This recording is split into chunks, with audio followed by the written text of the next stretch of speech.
ગઈકાલે અરવલ્લીના માનપુરની અંદર ક્ષત્રિય ઠાકોર સમાજનું એક ભવ્ય મહાસંમેલન યોજાયું અને મહાસંમેલનની અંદર સમગ્ર ક્ષત્રિય ઠાકોર સમાજના આગેવાનો પણ ઉપસ્થિત રહ્યા હતા। પરંતુ આ બધા વચ્ચે એ સંમેલનની અંદર એ સામાજિક કાર્યકર મહિપતસિંહ ચૌહાણ પણ ઉપસ્થિત રહ્યા હતા અને મહિપતસિંહ ચૌહાણનું એક નિવેદન અને અનેક એવા શિક્ષણને લઈને સમાજના રાજકીય પ્રભુત્વને લઈને જે નિવેદનો હતા તેને લઈને હવે ક્યાંક ને ક્યાંક ચર્ચાઓ તેજ થઈ રહી છે કે આવનારા સમયની અંદર એ ઠાકોર ક્ષત્રિય સમાજમાં મહિપતસિંહ ચૌહાણે જે નિવેદનો આપ્યા છે એ નિવેદનોને લઈને રાજનીતિમાં કેટલું પ્રભુત્વમાં ફેરફાર થવાના છે એવી ચર્ચાઓ તેજ થઈ છે। એ અરવલ્લીના એક ક્ષત્રિય ઠાકોર સેનાના જે સ્નેહમિલન કાર્યક્રમ હતો તેની અંદર કોણ કોણ ઉપસ્થિત રહ્યા હતા એ આગેવાનોની હાજરીમાં મહિપતસિંહે શું આવેદન આપ્યું અને એ જ નિવેદનને લઈને હવે શું રાજનીતિથી લઈને એ સામાજિક જે અસરો છે એ બદલાવાની છે તેની આજે આપણે વાત કરવી છે। અરવલ્લીની અંદર એક મહાસંમેલન ભરાય છે। ક્ષત્રિય ઠાકોર સમાજના તમામ આગેવાનો ત્યાં ઉપસ્થિત રહે છે। એ જ સંમેલનની અંદર દેવુસિંહ ચૌહાણ, રાજેન્દ્ર ઠાકોર પણ ઉપસ્થિત રહ્યા હતા, તો ધારાસભ્ય અલ્પેશ ઠાકોર અને ધવલસિંહ ઝાલા પણ ઉપસ્થિત રહ્યા હતા। પરંતુ ક્ષત્રિય ઠાકોર આ સંમેલનની અંદર મહિપતસિંહ ચૌહાણે હુંકાર કર્યો હતો અને તેમણે તેમની ભાષાને લઈને આવનારા સમયમાં શિક્ષણની ક્ષેત્રે સમાજ શું ક્રાંતિ લાવવાનો છે તેને લઈને મહિપતસિંહ ચૌહાણે વાત કરી હતી। આવો પહેલાં એ વાત સાંભળીએ કે મહિપતસિંહ ચૌહાણે આડકતરી રીતે કોને લક્ષ્યાંક કરીને, કોને ટાર્ગેટ કરીને અમુક વાત કહી, શું નિવેદનો આપ્યા અને શિક્ષણ ક્ષેત્રે ક્રાંતિ માટે શું તેમણે તૈયારી દર્શાવી, પહેલાં એ આપણે સાંભળીએ। સમાજની અંદર જે દીકરીઓ છે તકલીફમાં, એમને કઈ રીતે આગળ લઈ જઈએ એ બાબતની, આ બધા બાબતની ચર્ચા કરવા માટે એ વિષયની અંદર કઈ રીતે આગળ વધી શકીએ એના ઉત્થાન માટેની આ એક એવી મિટિંગ છે। પણ આની અંદર પણ ઘણાને પેટમાં દુખે છે। મહિપતસિંહની ભાષા આ જ રહેવાની છે ભાઈ, ઘણાને તકલીફ આજે પડવાની છે। ધવલસિંહ નામ લખશો જ નહીં સાલાઓના, કોઈ જરૂર નહીં એ લોકોની આપણને। તમે મોટા બની ગયા છે, તમને ભાઈ માનીએ છીએ, તમને માન આપીએ છીએ, તમને સન્માન આપીએ છીએ, તમે સમાજના છો, આગળ છો, તમારી પર આશાઓ છે, તમારી પર અમને વિશ્વાસ છે। બે ચાર બીજા વાત કરે પોણી બેસી જાવ છો એટલે સમાજ છે ઉપર લઈ જાય, નેચે ખેતો વાર નહીં લાગે ભાઈ। એટલે માપે રહેજો। પાર્ટી બાર્ટી બધું ઠીક છે, પાર્ટી તમને ટિકિટ આલશે પણ જીતાડવા વાળો સમાજ જ આવશે, એ યાદ રાખજો। હે આ કોઈ રાજકીય મિટિંગ છે? તમે સમાજના માટે તો તમને આગળ મોકલ્યા, તમે સમાજની ચિંતા કરો, સમાજ માટે બોલો, સમાજના જ્યારે જરૂર પડે ત્યારે અહીંયા ઉભા રહો। અને કોઈક પાર્ટી વાળો કે ભાઈ જવાનું નહીં આપણે, મેળ દે સમાજમાં રાજીનામું મેળ દે, કદાચ પાર્ટીમાંથી ના મેળ્યું તો।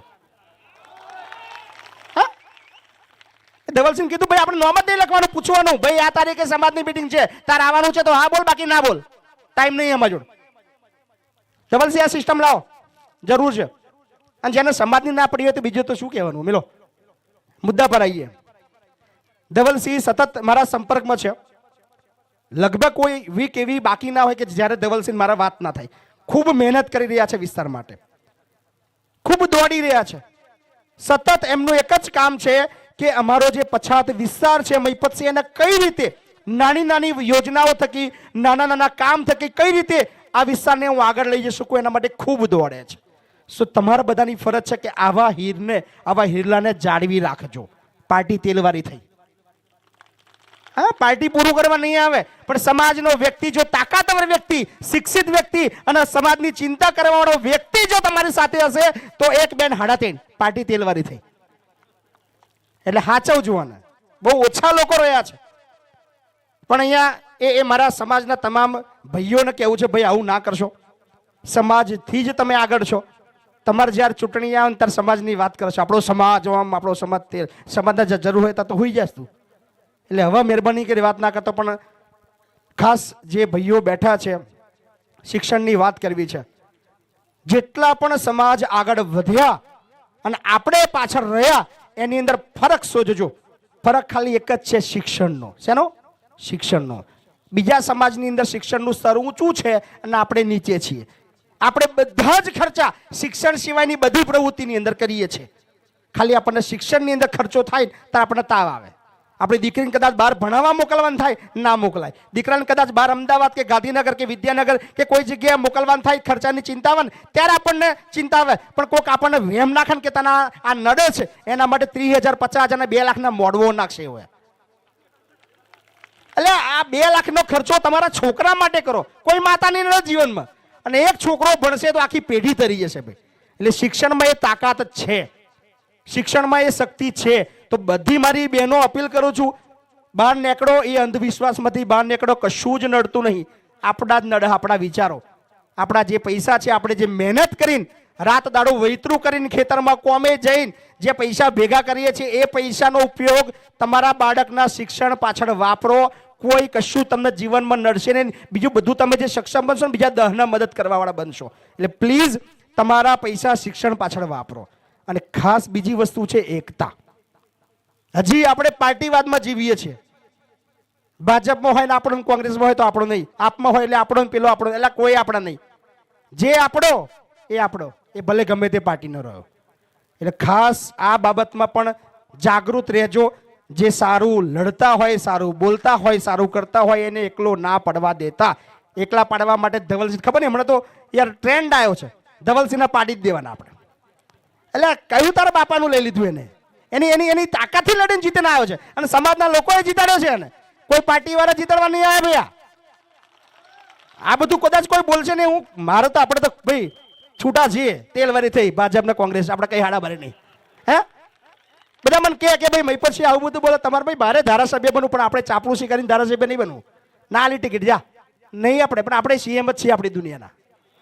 હે જેવો ફોન કરીશું તો કોમ આજે બી થાય છે, કાલે બી થવાનું છે. નહીં થાય તો કોણ પટ્ટી પકડતા આપણને આવડે છે. આપણી આ પેટર્ન છે ભાઈ. પણ ખાસ ભાઈને હાચવજો, ભાઈને મદદ કરજો. ખૂબ દોડે છે તમારા વિસ્તાર માટે, એટલે તમારા બધાની ફરજ છે. બીજા બધા બહુ આગેવાનો છે, ખૂબ બધા સમાજની વાત કરશે. એ કારણ કે બધી જિંદગી એમને જોઈને આવ્યા છે. જે પીડાઓ છે, તકલીફ છે, એ બધી જ એમને જોઈ છે. એટલે કદાચ તમને એમની વાત ખોટું લાગે કે ભાઈ વ્યસન ના કરશો, ઘણા દુઃખ થાય, પણ યાર વ્યસન નહીં છોડો તો તમારું ઘર ક્યારેય આબાદ નહીં થાય. કેટલાય કુટુંબો બરબાદ થઈ ગયા, કેટલા ઘર પાયમાલ થઈ ગયા દારૂના રવાડે ચડીને. એટલે મહેરબાની કરીને હાથ જોડીને અપીલ કરું છું, વ્યસન ના કરશો પ્લીઝ, તમારા પરિવાર માટે, તમારા ઘર માટે, તમારા બાળકો માટે. અને રહી વાત શિક્ષણની, તો ધવલસિંહ અહીંયા ખૂબ મહેનત કરી રહ્યા છે અને અમારી સતત ચર્ચા છે. એક શિક્ષણ સંકુલનું એમનું પણ સપનું છે, જેના માટે દોડી રહ્યા છે. અને આ વખતે મેં નક્કી કર્યું, મને કે સરકાર જમીન આફત કરવાનું મૂકું, તેલવારીથી સરકાર મિલો જમીન વેચાતી લેવાની છે ને આપણે સંકુલ બનાવવાનું છે બાયડની અંદર. હે એટલે શિક્ષણ માટે અમે જગ્યા માગીએ તમને ના આલો, બીજી બધી હાલ દેવાનું રૂપિયા. પણ છોકરો જો ભણતો હોય એના માટે જગ્યા માટે ધક્કા ખવડાવે. એટલે ધવલસિંહ કીધું, ધવલસિંહ આપણે જોઈ લો આટલો મહિનો આલે તો ઠીક છે, નહીં યાર તો આપણા બે ભાઈઓ ભેગા થઈને વેચાતી 10 કરોડની લઈશું. પૈસા ચોથી લાવવા આપણને આવડે છે. ધવલસિંહ બહુ આશા ના રાખશો, બરાબર. બાયડની અંદર સંકુલ બનવું જોઈએ. આ મહીપતસિંહ બોલે છે 2026 ની અંદર એનું ભૂમિપૂજન થશે થશે થશે. ધવલસિંહ એવા વટનો સવાલ છે, મહીપતસિંહની હારીમથી બોલે છે, એટલે મહીપતસિંહ તો બોન રાખવું પડશે. હા ધવલસિંહ 2026 માં ભૂમિપૂજન ધવલસિંહ કરશે, એની ગેરંટી આ મંચથી મોનપુરથી આપું છું. સમગ્ર બાયડ વિધાનસભાની અંદર જેટલા પણ તકલીફવાળા બાળકો હશે, જેટલા પણ એ વડીલો છે, બધાની વ્યવસ્થા ધવલસિંહ કરવા જઈ રહ્યા છે. ધવલસિંહ નહીં બોલે, પણ એનું આખો જે ચોપડો છે ને, ચોપડો બધું મેં ખોલી નાખ્યો, કારણ કે અમે બહુ બધી વાતો કરતા હોઈએ છીએ. પણ ખૂબ મહેનત કરે છે. સો થેન્ક યુ ધવલસિંહ, મને બોલાયો. હરિવારા બધા મજામાં છો ને?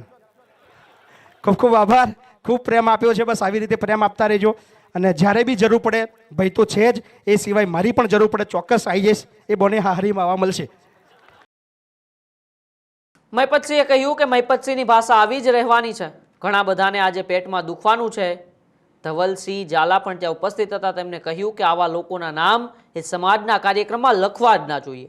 સમાજ જે છે એ જ તમને ઉપર લઈ જશે અને સમાજ જ તમને નીચે પણ લાવી દે. આવી વાત પણ મહીપતસિંહે કહી દીધી. પાર્ટી તમને ખાલી ટિકિટ આપશે, બાકી જીતાડશે તો સમાજ જ. એટલે ક્યાંક ને ક્યાંક રાજકીય અમુક લોકો જે છે સમાજના, એમને તેમણે ટાર્ગેટ કરીને વાત કરી. આડકતરી રીતે તેમણે તેમને ટકોર કરી દીધી કે પાર્ટી તમને ખાલી ટિકિટ આપશે, બાકી સમાજ જ તમને જીતાડશે. આ જ સમાજ તમને ઉપર પણ લાવી શકે ને આ જ સમાજ તમને નીચે પણ લાવી શકે.